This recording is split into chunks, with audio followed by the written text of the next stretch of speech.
আসসালামু আলাইকুম ভিউয়ার্স, আজকে আমি আপনাদের সামনে যে ক্যামেরাটি আনবক্স করব সেটি হচ্ছে ক্যানন ব্র্যান্ডের একটি ক্যামেরা, ক্যানন EOS 760D বা 760D। আজকে এই ক্যামেরা সম্পর্কে আমি ক্যামেরার প্রাইস এবং ফিচার সম্পর্কে আপনাদের ধারণা দেওয়ার চেষ্টা করব। তো এই ক্যামেরাটি হলো একটি প্রফেশনাল ক্যামেরা, যেটি সাধারণ সবাই ইউজ করতে পারবে। এই ক্যামেরাটি 24.2 মেগাপিক্সেল ক্যামেরা এবং এটি ফুল এইচডি ভিডিও হবে এবং এটি ওয়াইফাই কানেক্ট সিস্টেম, যেটা আপনি মোবাইলের মাধ্যমে কানেক্ট করতে পারবেন। তো কথা না বেরিয়ে আমরা এখন আনবক্স করি।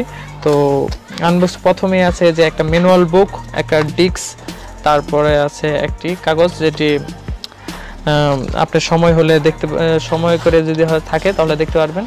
তারপরে আছে একটি ক্যানন ব্র্যান্ড করা একটি ক্যাননের ফ্লিপ। তারপরে আছে ব্যাটারিটা হলো ব্যাটারিটা 1440 এম্পিয়ারের ব্যাটারি, 8.4 ভোল্টের। তারপরে একটি চার্জিং কেবল, তারপরে আছে একটি ইউএসবি কেবল, যেটি আপনি কম্পিউটারে বা মোবাইলে ছবি নিতে পারবেন। তারপরে হচ্ছে চার্জিং পোর্ট, যেটা হচ্ছে অ্যাডাপ্টার বলা হয় চার্জিং। তারপরে যে জিনিসটা হলো ক্যানন 760Dর বডি।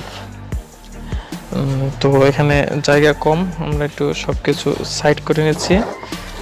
প্রথমে আমি এটা অন করে দিচ্ছি, ব্যাটারিটা। তো এই ক্যামেরাটা এই মডেলের মধ্যে সবচেয়ে ভালো, কারণ এটা আপনি চাইলে ডিসপ্লে ফ্লিপ করে নিতে পারবেন, যে কোনো অ্যাঙ্গেলে আপনি ছবি তুলতে পারবেন। এটি সাথে আছে একটি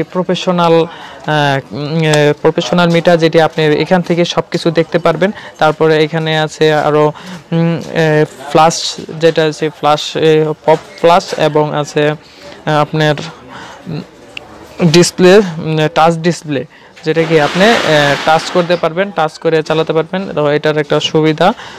তারপরে আছে প্রফেশনাল যারা ক্যামেরাগুলো ইউজ দেওয়া থাকে বাটনগুলো, আপনি এভাবে বাটন দিয়ে সব কিছু করতে পারবেন।